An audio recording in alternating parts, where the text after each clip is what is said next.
ടീനേജേഴ്സിനെ affect ചെയ്യുന്ന സ്ട്രെസ്സുകൾ എന്തൊക്കെയാണെന്ന് പറയാമോ?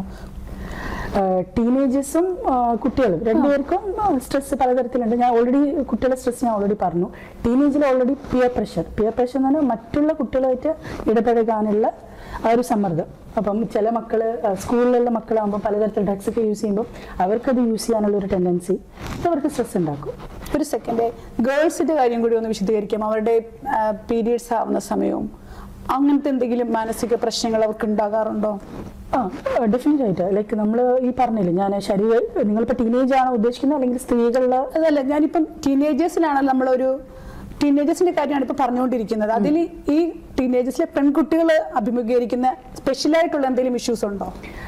സ്ത്രീകളിൽ മാത്രം ഹോർമോണൽ ചേഞ്ചസ് വരുന്ന സമയത്ത് ലൈക്ക് പ്രീ മെൻസ്ട്രൽ സിൻഡ്രോം എന്ന് പറയും, മാസമുറ വരുന്ന സമയത്തുള്ള ബുദ്ധിമുട്ട് സാധാരണ സ്ത്രീകളിൽ ഉണ്ടാവുന്നതാണ്. പക്ഷെ ചില കുട്ടികൾക്ക് അല്ലെങ്കിൽ അഡോളസൻ ഏജിൽ കുറച്ചുകൂടി കൂടുതലായിരിക്കും. അപ്പം ഈ ഒരു സമയത്ത് മാസമുറ സമയത്ത് ഒരു 1 വീക്ക് മുമ്പ്, മാസമുറ വരുന്നതിൻ്റെ 1 വീക്ക് മുമ്പ്, ഒരാഴ്ച മുമ്പ് അവർക്ക് ചിലപ്പം ഒരു പെട്ടെന്ന് ദേഷ്യം അല്ലെങ്കിൽ പെട്ടെന്ന് സങ്കടം വരിക, അല്ലെങ്കിൽ കോൺസെൻട്രേറ്റ് ചെയ്യാൻ പറ്റില്ല, ശ്രദ്ധ കുറവ്, പഠിക്കുന്ന കുട്ടികളാണെങ്കിൽ പഠിക്കാൻ പറ്റാത്തൊരവസ്ഥ.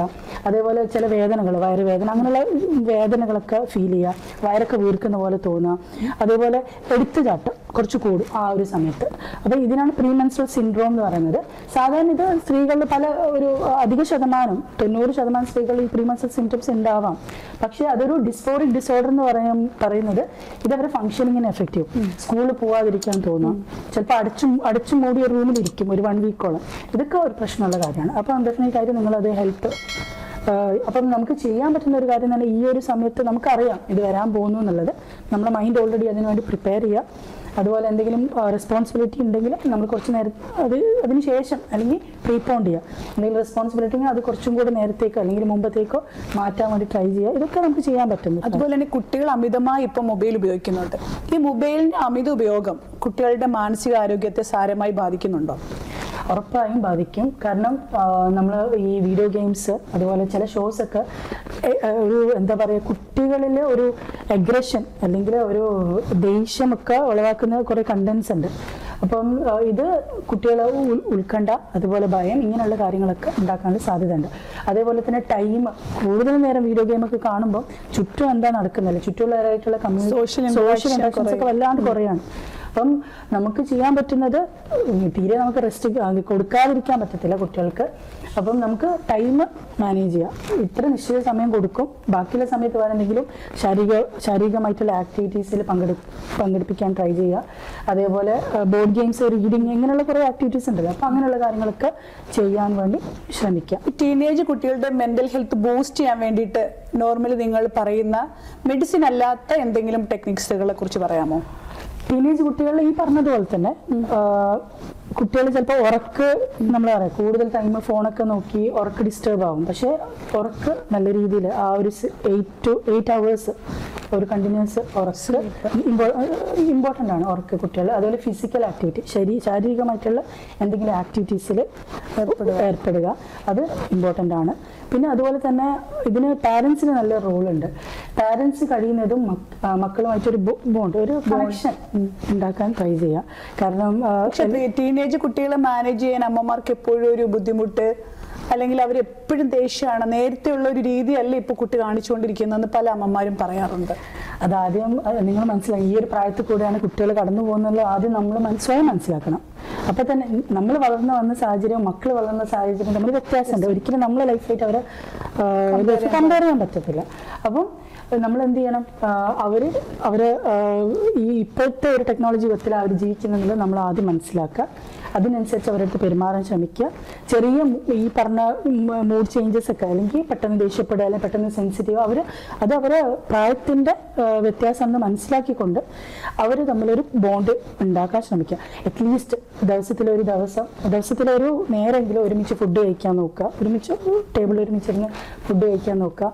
എന്തെങ്കിലും തരത്തിലുള്ള ഒരു വീട്ടിലുള്ള എന്തെങ്കിലും ഒരു റെസ്പോൺസിബിലിറ്റി കുട്ടികളെ ഏൽപ്പിക്കുക. ഇതൊക്കെയാണ് ആസ് എ മാതാപിതാക്കൾ എന്നുള്ള രീതിയിൽ നമുക്ക് ചെയ്യാൻ പറ്റുന്ന ഒരു കാര്യം. പിന്നീട് എന്ന് പറഞ്ഞാൽ നമ്മളോടൊപ്പം കൗൺസിലിംഗ് വരുന്ന പല ആൾക്കാരോടും ചോദിച്ചു കഴിഞ്ഞാൽ അവർക്ക് ഡോക്ടർ പറഞ്ഞതുപോലെ തന്നെ ടീനേജിലോ അല്ലെങ്കിൽ 18 ഇയേഴ്സിലോ എന്തെങ്കിലും ഒരു ഇഷ്യൂസ് മിക്ക ആൾക്കാരും പറയുന്നുണ്ട്.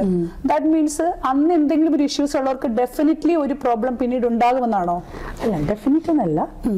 മുതിർന്നവര് ഡിപ്രഷൻ, ആൻസൈറ്റി ഒക്കെ വരുന്ന ഒരു പരിധി വരെ നമ്മൾ മുമ്പോട്ട് നോക്കുമ്പോൾ ഇതിന്റെ ഒക്കെ ഉത്ഭവം എന്ന് പറയുന്നത് ചിലപ്പോൾ ഈ ഒരു ഏജിലായിരിക്കും. അപ്പൊ എന്തുകൊണ്ടാണ് ഇത്രയും വർഷത്തെ ഒരു ഗ്യാപ്പിൽ പിന്നീട് നമുക്ക് ആ ഒരു രീതിയിലേക്ക് റിക്കറായി ഇങ്ങനെ വരുന്നത്? ഒന്നാമത്തെ കാര്യം എന്ന് പറയുമ്പോൾ ഈ കൗമാരപ്രായക്കാര് ഇങ്ങനെയുള്ള മൂഡ് ചേഞ്ചസ് ഒക്കെ ഇങ്ങനെ പെട്ടെന്നുള്ള ഈ ദേഷ്യമൊക്കെ കാണുമ്പോൾ അവർ വിചാരിക്കും ഈ പ്രായത്തിൻ്റെതാണ്, അതിൽ കൂടുതൽ ശ്രദ്ധിക്കുന്നില്ല. അവരിപ്പോ നമ്മളെടുത്ത് എന്റെ മനസ്സ് വേദനിക്കുന്നു അല്ലെങ്കിൽ ദുഃഖമാണെന്ന് പറയുമ്പോൾ പാരന്റ്സ് വലിയ കാര്യമൊന്നുമില്ല, ഇത് വെറുതെ പറയാണ്, അങ്ങനെ ചിന്തിക്കുക പാരന്റ്സ് അല്ലേ, അങ്ങനെ ചിന്തിക്കുക. അപ്പൊ ഇതുകൊണ്ടായിരിക്കാം അതൊരു കൂടുതലായിട്ടുള്ളൊരു ശ്രദ്ധ നേടാത്തത്. ഡോക്ടറുടെ OPD-യിൽ നോർമലായി വരാറുള്ള ഏതൊക്കെ തരം പേഷ്യൻസുകളാണ്? ഓക്കെ, എൻ്റെ OP-യിൽ സാധാരണ ഈ ആൻസൈറ്റി, ഡിപ്രഷൻ, ഉത്കണ്ഠ, അതേപോലെ വിഷാദ രോഗമായിരിക്കും കൂടുതലായിരിക്കും. നിങ്ങൾക്ക് എല്ലാവർക്കും അറിയുന്നൊരു പേഷ്യൻസ്. ഡിപ്രഷനെ പറ്റി അറിയാം. ആദ്യം ശ്രദ്ധിക്കേണ്ട, ഡിപ്രസ്ഡ് എന്ന് പറയുമ്പോൾ ഒരു ദിവസം സങ്കടം ഡിപ്രഷൻ അല്ല, വിഷാദ രോഗമല്ല. 2 ആഴ്ചയോ 2 ആഴ്ചയിലോ കൂടുതലോ ഉള്ള 2 വീക്സ് അല്ലെങ്കിൽ അതിൽ കൂടുതൽ കണ്ടിന്യൂസ് ആയിട്ട് നിൽക്കുന്ന ഒരു വിഷമം അല്ലെങ്കിൽ ഒന്നിനോടും താല്പര്യമില്ലാത്തൊരവസ്ഥ, ചുമ്മാതെ കരയുക, അതേപോലെ ഉറക്കം. ചില ആൾക്കാർക്ക് ഉറക്കം കൂടും കേട്ടോ, ചില ആൾക്കാർക്ക് ഉറക്കം കുറയാം, രണ്ടുമായിട്ട് വരാം. ഭക്ഷണത്തിനോട് ചില ആൾക്കാർ സ്ട്രെസ് കുറയാൻ വേണ്ടി ഭക്ഷണം കൂടുതൽ കഴിക്കും, ചില ആൾക്കാർ ഭക്ഷണമേ കഴിക്കത്തില്ല. അതേപോലെ ഈ ആത്മഹത്യ തോട്ട്സ്, എന്തിനിപ്പോ ജീവിക്കണം, എന്നെ കൊണ്ട് ആർക്കും ഒരു ഉപയോഗമില്ല, തോന്നലുകൾ ഉണ്ടാവുകയാണോ ഒരു റീസൺ ഇല്ലാതെ. നെഗറ്റീവ് തിങ്കിങ്, എന്തിനെ പറ്റി നെഗറ്റീവ് ആയിരിക്കും. ചുറ്റുപാടിനെ പറ്റി, ഫ്യൂച്ചറിനെ പറ്റി, പാസ്റ്റിനെ പറ്റി, പഴയ കാലത്തെ പറ്റി, എല്ലാത്തിനെ പറ്റി അവർക്ക് പെട്ടെന്ന് ഉണ്ടാവുകയാണോ, അതിന് എന്തെങ്കിലും ഒരു ചെറിയ റീസണെങ്കിലും ഉണ്ടാവുമോ? ഒരു എൻഡോജീനസ് ഡിപ്രഷൻ എന്ന് പറയുന്ന ഒരു സംഭവമുണ്ട്. പിന്നെ നോർമൽ ഡിപ്രഷൻ എന്ന് പറയുമ്പോൾ ഈ പറഞ്ഞ പോലെ സ്ട്രെസ്സിന്റെ ഈ എന്തെങ്കിലും തരത്തിലുള്ള സമ്മർദ്ദങ്ങൾ വരുമ്പോൾ പെട്ടെന്ന് പ്രതീക്ഷിക്കാത്ത ഒരു സ്ട്രെസ്, ആരെങ്കിലും മരണപ്പെട്ടു, അല്ലെങ്കിൽ മാനനഷ്ടം, അല്ലെങ്കിൽ ധനനഷ്ടം, എന്തെങ്കിലും തരത്തിൽ നമ്മൾ പ്രതീക്ഷിക്കാത്ത എന്തെങ്കിലും സ്ട്രെസ് വരുമ്പോൾ ഇങ്ങനെ ഡിപ്രസ്ഡ് ആവാം. ഓക്കെ, പിന്നുള്ളത് ഈ പറഞ്ഞ എൻഡോജീനസ്, ഒരു കാരണവും ഇല്ലാതെ ഡിപ്രഷൻ വരാം, അതിനാണ് എൻഡോജീനസ് ഡിപ്രഷൻ എന്ന് പറയുന്നത്. ഓക്കെ, അപ്പം ഡിപ്രഷൻ വരാറുണ്ട്. പിന്നെ നെക്സ്റ്റ് എന്താണ്? ആൻസൈറ്റി. ഓക്കെ, ആൻസൈറ്റിയുടെ കാരണങ്ങൾ എന്താണ്? അതിനെ കുറിച്ച് വിശദീകരിക്കാമോ? ഓക്കെ, ആൻസൈറ്റി എന്ന് പറയുമ്പോൾ ഉത്കണ്ഠ രോഗങ്ങൾ എന്ന് പറയുമ്പോൾ നമ്മൾ വിചാരിക്കും ഒരു ഉത്കണ്ഠ എന്ന് പറയുമ്പോൾ ഒരു ടൈപ്പ് അല്ലല്ല, പലതരത്തിലുള്ള ഉത്കണ്ഠകൾ വരാം. ഒരു സ്പെക്ട്രമാണ്. ഒന്നാമത്തത് ജനറലൈസ് ആൻസൈറ്റി ഡിസോർഡർ. എല്ലാ കാര്യത്തിനും ഉത്കണ്ഠ. രാവിലെ ഉറങ്ങി എണീക്കുമ്പോൾ തന്നെ എപ്രാളത്തോടെ എണീക്കുക, ഇന്നെന്താ സംഭവിക്കുക, ഇന്ന് ഞാനിങ്ങനെ എൻ്റെ കുട്ടികളെ സ്കൂളിൽ പറഞ്ഞേക്കും, അങ്ങനെയുള്ള പലതരത്തിലുള്ള വേവലാതികളോടാണ് അവർ ഉറങ്ങി എണീക്കുന്നത്. മനസ്സിലായില്ലേ? പിന്നെ അവർക്ക് ഉറക്കക്കുറവുണ്ടാവാം, ദേഷ്യം വരാം, ഇറിറ്റബിൾ മൂഡായിരിക്കും. കാരണം ഇത് അവർക്ക് റിലാക്സ് ചെയ്യാൻ പറ്റുന്നില്ലല്ലോ, അപ്പൊ അതുകൊണ്ട് അവർ ഇറിറ്റബിൾ ആയിരിക്കും മൂഡ്. അതുപോലെ പലതരത്തിലുള്ള വേദനകൾ, മസിലിന്റെ പിരിമുറക്കം, പിന്നെ അതുപോലെ എന്താ പറയുക, വയറിൽ ഒരു കാളിച്ച പോലൊക്കെ, ഷോൾഡർ പെയിൻ, നെക്ക് പെയിൻ, ഇതൊക്കെ ആൻസൈറ്റി കാരണം ഉണ്ടാകുന്ന സിംറ്റംസ് ആണ്, ലക്ഷണങ്ങളാണ്. ഇതാണ് ജനറലൈസ് ആൻസൈറ്റി. ഇതിനൊരു കോസ് ഉണ്ടോ? ഈ പറഞ്ഞ പോലെ എന്താ, നമുക്കിപ്പോ ഒരു എക്സാക്ട് ഒരു കോഴ്സ് പറയാൻ പറ്റത്തില്ല. പല ഇത് ഒക്കെ കൂടെയാണ് വരുന്നത്, ഒരു കാരണം നമുക്ക് പറയാൻ പറ്റുന്നില്ല. രണ്ടാമത്തത് പാനിക് ഡിസോർഡർ. അധികം ആൾക്കാർ വിചാരിക്കും ഇത് ഹാർട്ട് അറ്റാക്ക് ആണെന്ന് വിചാരിക്കുക. വളരെയധികം വരും. പെട്ടെന്ന് ഉത്കണ്ഠ കയറി വരും, ഹൃദയ അടിപ്പ് വല്ലാതെ കൂടും, വേർക്കും, തലകറങ്ങുന്ന പോലെ തോന്നും, ഓക്കാനം വരുന്നത് പോലെ തോന്നും. ഹാർട്ട് അറ്റാക്ക് ആണെന്ന് ആൾക്കാർ മിസ്ലീഡ് ചെയ്യുന്ന ഒരു ഹാർട്ട് അറ്റാക്ക് എന്താണോ, അല്ലെങ്കിൽ ഞാനിത് മരിക്കാൻ പോകുന്നു, അങ്ങനെ തിങ്കിക്കുള്ളൂ, ആ സമയത്ത് അങ്ങനെ ചിന്തിക്കുള്ളൂ. അപ്പൊ നമ്മൾ അവര് കുറെ ഹോസ്പിറ്റൽസ് പോകും, ECG ചെയ്യും, പലതരത്തിലുള്ള ടെസ്റ്റുകൾ ചെയ്യും, ഒക്കെ നോർമലായിരിക്കും. പക്ഷെ ഇതിന്റെ ബാക്ക്ഗ്രൗണ്ട് എന്ന് പറയുന്നത് പാനിക് സിംറ്റംസ്. ഇതൊക്കെ നോർമൽ ആണെങ്കിൽ പാനിക് സിംറ്റംസ് ആവാനേ സാധ്യതയുള്ളൂ. അപ്പം ഇത് വീഡിയോ കേൾക്കുന്ന ആൾക്കാർ ഈ ഒരു പാനിക് സിംറ്റംസിനെ പറ്റി, കാരണം പ്രത്യേകിച്ച് കൊറോണയ്ക്ക് ശേഷം OPD-യിൽ ഭയങ്കര കോമൺ ആണ്. കാരണം ഈ കൊറോണ, ഹാർട്ട് അറ്റാക്ക് കുറച്ച് കണക്റ്റഡ് ആയിട്ട് ആൾക്കാർ വിചാരിക്കുന്ന ഒരു കാര്യമാണ്. അപ്പം ഈ പാനിക് സിംറ്റംസ് ഉണ്ടായാലും അവരിങ്ങനെ കുറേ ഡോക്ടേഴ്സിനെ പോയി കാണും, പക്ഷെ അത് കറക്റ്റഡ് ആവാതെ വർഷങ്ങളോളം ബുദ്ധിമുട്ടായിട്ട് കഴിയും. അവസാനം അവർക്ക് മനസ്സിലാവും ഇതെന്തോ മനസ്സിന്റെ പ്രശ്നമാണ്, ഒരു വർഷം 1.5 വർഷം കഴിഞ്ഞിട്ടാണ് ഒരു 2 മിനിറ്റ് ഇതിന്റെ ഡ്യൂറേഷൻ എത്ര? 2 മിനിറ്റ് 4 മിനിറ്റ് ഒക്കെ നിൽക്കാം. few minutes, ഒരു 2 to 5 minutes ഒക്കെ ലാസ്റ്റ് ചെയ്യുള്ളൂ. പക്ഷെ ഇതുകൊണ്ട് മരണപ്പെടുക ചില ആൾക്കാർക്ക് അങ്ങനെ ഒരു പേടി, ഇതുകൊണ്ട് ഞാൻ മരണപ്പെടും, എനിക്ക് ഇങ്ങനെ ഒരു ശ്വാസം മുട്ടല്, ഒരു നെഞ്ചിനൊരു പിടുത്തം പോലെ എന്നൊക്കെ പറഞ്ഞിട്ട് ആൾക്കാർ ആ സമയത്ത് എന്താണോ ഹാർട്ട് അറ്റാക്ക്, ശ്വാസം കിട്ടാതെ, ചില ആൾക്കാർ ഈവൻ നെഞ്ചുവേദന, കൈ കാലൊക്കെ മരവിക്കുന്ന പോലെയൊക്കെ തോന്നാം, അതുപോലെയാണ് ഫീൽ ചെയ്യുക. പക്ഷെ ECG ഒക്കെ നോർമൽ ആയിരിക്കും. ഓക്കെ. പിന്നെ എനിക്ക് പാനിക് സിംറ്റംസ് ഉണ്ടെന്ന് അവർ ഉൾക്കൊണ്ട് കഴിഞ്ഞാൽ ഒരു പരിധി വരെ അവർക്ക് എന്ത് ചെയ്യാൻ പറ്റും, അതിന് കൺട്രോൾ ചെയ്യാൻ പറ്റും. ഓക്കെ. അല്ല, ഈ പാനിക് സിംറ്റംസ് 2-3 ടൈംസ് വന്നു കഴിഞ്ഞാൽ ദിസ് ലീഡ്സ് ടു ആങ്സൈറ്റി, ഇത് ആങ്സൈറ്റിയിലേക്ക് നയിക്കാറുണ്ടോ? പാനിക് സിംറ്റംസ് എന്ന് പറയുന്നത് പാനിക് ഡിസോർഡറും രണ്ടാണ്. പാനിക് സിംറ്റംസ് ജനറലൈസ് ആൻസൈറ്റിന്റെ കൂടെ പാനിക് സിംറ്റംസ് വരാം. ഓക്കെ. ഡിപ്രഷന്റെ കൂടെ പാനിക് സിംറ്റംസ് വരാം. ഓക്കെ. പക്ഷെ പാനിക് ഡിസോർഡർ എന്ന് പറയുന്നത് പലതവണ പാനിക് സിംറ്റംസ് വരുമ്പോൾ ഇനി എനിക്ക് പാനിക് സിംറ്റംസ് വരുമോ എന്നുള്ള പേടി കൊണ്ട് വരുന്ന ഒരു ഡിസോർഡറാണ് പാനിക് ഡിസോർഡർ. അപ്പൊ ഇത് കാരണം അവരെന്ത് ചെയ്യും, പുറത്തിറങ്ങാൻ ഭയക്കും, വണ്ടി ഓടിക്കാൻ ഭയക്കും, അങ്ങനെ സാവധാനം അഗരോഫോബിയ എന്ന് പറയും, പുറത്തിറങ്ങാനുള്ള ഭയമാണ് വരും. അപ്പൊ അവർ ഐസൊലേറ്റഡ് വീട്ടിലിരിപ്പം. ട്രീറ്റ്മെന്റ് കൊണ്ട് കംപ്ലീറ്റ് ഭേദമാകാൻ പറ്റുന്ന അസുഖങ്ങളാണ് ഇവ രണ്ടും. ഒരു പരിധി വരെ നമുക്ക് കൺട്രോളിൽ വന്ന് ഇമ്പ്രൂവ് ആവുന്ന അസുഖങ്ങളാണ്. പല ആൾക്കാരും പറയാറുണ്ട് സൈക്യാട്രിക് മെഡിസിൻസ് എടുത്തു കഴിഞ്ഞാൽ പ്രൊലോങ്ഡ് നമ്മൾ എപ്പോഴും ഇങ്ങനെ എടുത്തുകൊണ്ടേയിരിക്കണം, അത് കംപ്ലീറ്റ് ആയിട്ട് നിർത്താൻ പറ്റില്ല. ഇതിൽ വാസ്തവമുണ്ടോ? അങ്ങനെയല്ല. ചില അസുഖങ്ങൾ ഞാൻ ചോദിക്കട്ടെ, ഡയബറ്റിക് ആണെങ്കിൽ അല്ലെങ്കിൽ ഹൈപ്പർ ടെൻഷൻ, പ്രഷർ, പ്രമേഹം, നിങ്ങൾ മരുന്ന് കഴിക്കുമോ? എടുക്കുന്നതാണെങ്കിൽ എടുക്കേണ്ടി വരും. അതുപോലെ നമ്മളെ മാനസിക പ്രശ്നങ്ങൾ, സ്കിസോഫ്രീനിയ പോലുള്ള അസുഖങ്ങൾക്ക് ചിലപ്പം അനിശ്ചിതകാലമായിട്ട് അസുഖങ്ങൾ എടുക്കേണ്ടതായിട്ട് വരും. അത് പക്ഷേ ഒരു വ്യക്തിയുടെ അപ്പോഴത്തെ സാഹചര്യം, മരുന്നുമായിട്ട് എങ്ങനെ പ്രതികരിക്കുന്നു, ആ അസുഖം വന്ന സമയത്ത് ആ വ്യക്തി എത്രത്തോളം സിവിയർ ആയിരുന്നു, എത്രത്തോളം മൂർച്ഛിച്ച ഒരവസ്ഥയിൽ അവർ നിങ്ങളുടെ അടുത്ത് വരുന്നത്, അതൊക്കെ അനുസരിച്ചായിരിക്കും അവരുടെ ട്രീറ്റ്മെന്റ് പ്ലാൻ ഉണ്ടാവുക. ഉദാഹരണത്തിന് ഒരു ഡിപ്രഷനായിട്ട് ഒരു വ്യക്തി നിങ്ങളുടെ അടുത്തേക്ക് വരുന്നു. അപ്പം എന്താ പറയുക, ഇത് ആദ്യത്തെ ടൈമാണ് നിങ്ങളുടെ അടുത്ത് വരുന്നതെങ്കിൽ നമ്മൾ 6 to അല്ലെങ്കിൽ 9 months up to 1 year നമ്മൾ ട്രീറ്റ്മെന്റ് കൊടുക്കും. 6 മാസം മുതൽ 9 മാസം മുതൽ 1 വർഷം വരെ നമ്മൾ ട്രീറ്റ്മെന്റ് കൊടുക്കും. പക്ഷെ ഒരു വ്യക്തി പലതവണ ഡിപ്രസ്ഡ് ആവുകയാണ്. ഡിപ്രഷൻ ഒരു ഫസ്റ്റ് എപ്പിസോഡ് ഒരു പ്രാവശ്യം വന്നാൽ രണ്ടാമത് വരാനൊരു സാധ്യത ഉണ്ട്. പലതവണ വരുവാണെങ്കിൽ നമ്മൾ ചിലപ്പം 2 to 5 years 2 മുതൽ 5 വർഷം വരെ ചിലപ്പോൾ നമ്മൾ ട്രീറ്റ്മെന്റ് കൊടുക്കാറുണ്ട്.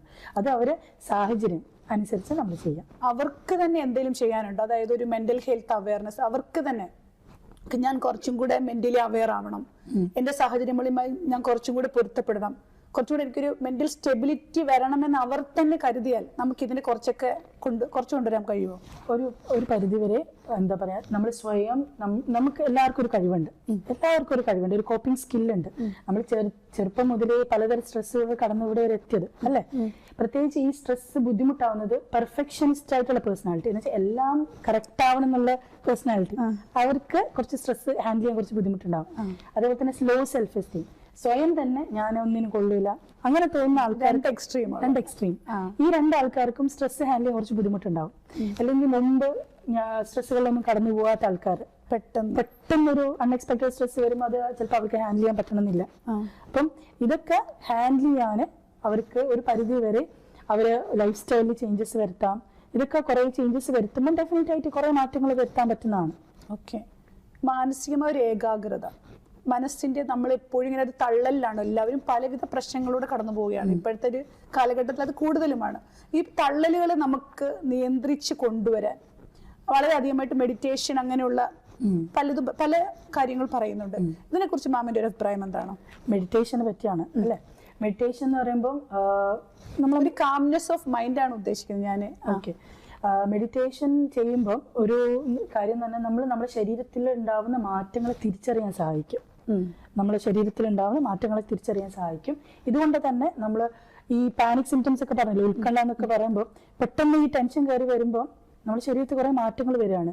അപ്പൊ അത് നമ്മൾ ഒരു വേറെ രീതിയിൽ ചിന്തിക്കുക, ഹാർട്ട് അറ്റാക്ക് അങ്ങനെയൊക്കെ ചിന്തിക്കും. അപ്പൊ ഈ ശരീരത്തിലെ മാറ്റങ്ങൾ നമുക്ക് മനസ്സിലാവുമ്പോൾ കുറച്ചും കൂടെ മാനസികമായിട്ട് കുറച്ചും കൂടെ സെൽഫായിട്ട് ഒരു അവയർനെസ് കിട്ടുവാണല്ലോ. പിന്നെ അതുപോലെ ശ്രദ്ധ കൂടാൻ സഹായിക്കും ഈ മെഡിറ്റേഷൻ എന്ന് പറയുന്നത്.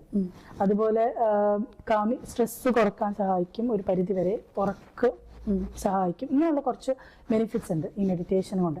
പക്ഷേ ഒരു ചിന്ത ഉണ്ട്, OPD ഇരിക്കുമ്പോൾ നമ്മളടുത്ത് വരും ഈ ബൈപ്പോളർ ഡിസോർഡർ എന്നൊക്കെ പറയും, സ്കിസോഫ്രീനിയ, ഈ ചിത്തഭ്രമം പോലത്തെ അസുഖങ്ങൾക്ക് ഡോക്ടറെ കൗൺസിലിംഗ് ചെയ്യട്ടെ, ഡോക്ടറെ പിന്നെ ഒരു തെറാപ്പിസ്റ്റിനെ കാണട്ടെ. പക്ഷെ ഈ 2 അസുഖങ്ങൾക്ക് ഡെഫിനറ്റ് ആയിട്ട് മെഡിക്കൽ ട്രീറ്റ്മെന്റ്.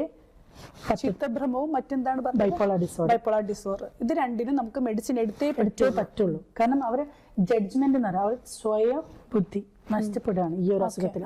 സ്കിസോഫ്രീനിയ എന്ന് പറയുമ്പോൾ ചിത്തഭ്രമം, അവരില്ലാത്തത് കേൾക്കുക, ഓഡിറ്ററി ഹാലൂസിനേഷൻ, ചെവിയിൽ ആരോ വന്നിരുന്ന് എന്തോ പറയുന്നു, ഇല്ലാത്തത് കാണുക, വിഷ്വൽ ഹാലൂസിനേഷൻ. നമ്മൾ 5 പെർസെപ്ഷൻ അല്ലെങ്കിൽ 5 പഞ്ചേന്ദ്രിയങ്ങൾ.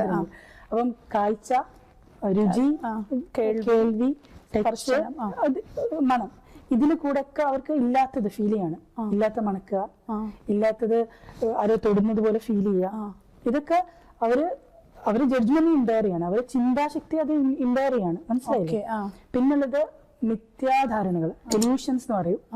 ഡെലൂഷൻസ് പറയുമ്പോൾ അവർ വിശ്വസിക്കുകയാണ്, ഞാൻ നേരത്തെ പറഞ്ഞില്ലേ സ്കിസോഫ്രീനിയ എന്ന് പറയുമ്പോൾ അവർ വിചാരിക്കുക എന്താ, എന്നെ ആരോ അപായപ്പെടുത്താൻ വരുന്നുണ്ട്, അതേപോലെ എന്നെ ആരോ വാച്ച് ചെയ്യുന്നുണ്ട്, ആരോ ക്യാമറ ഫിറ്റ് ചെയ്തിട്ടുണ്ട്, അല്ല എന്റെ ശരീരത്തിൽ ഏതോ ചിപ്പ് കണക്ട് ചെയ്തിട്ടുണ്ട്. ഇങ്ങനെയുള്ള കുറെ മിഥ്യാധാരണകൾ. ചില ആൾക്കാർ ഹസ്ബൻഡ് വൈഫിനെ സംശയിക്കുക, വൈഫ് ഹസ്ബൻഡിനെ സംശയിക്കുക, അങ്ങനെ പലതരത്തിലുള്ള ഫാൾസ് ബിലീഫ്. അത് നിങ്ങൾ എന്ത് പ്രൂഫ് കൊടുത്താലും ആ വിശ്വാസത്തിൽ അങ്ങനെ അവർ അടിയുറച്ചു നിൽക്കും. ഇതാണ് ഡെലൂഷൻസ്. അപ്പൊ തീർച്ചയായിട്ടും നിങ്ങൾ ശ്രദ്ധിക്കേണ്ട കാര്യങ്ങളുണ്ട്. നമ്മൾ എപ്പോഴും സ്വന്തമായിട്ടൊരു തീരുമാനങ്ങളല്ല എടുക്കേണ്ടത്.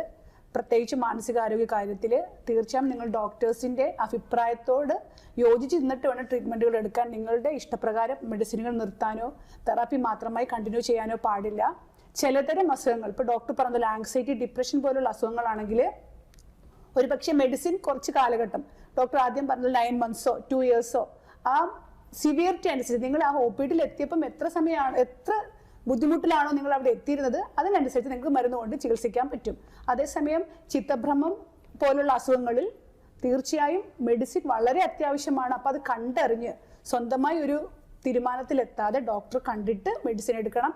ഡോക്ടറുടെ പറയാണ് ഓക്കെ നിങ്ങൾ മെഡിസിനും തെറാപ്പിയും കൂടെ എടുത്തോളൂ എന്ന് പറയുന്ന അവസരങ്ങളിൽ നിങ്ങൾക്ക് അതും ചെയ്യാവുന്നതാണ്.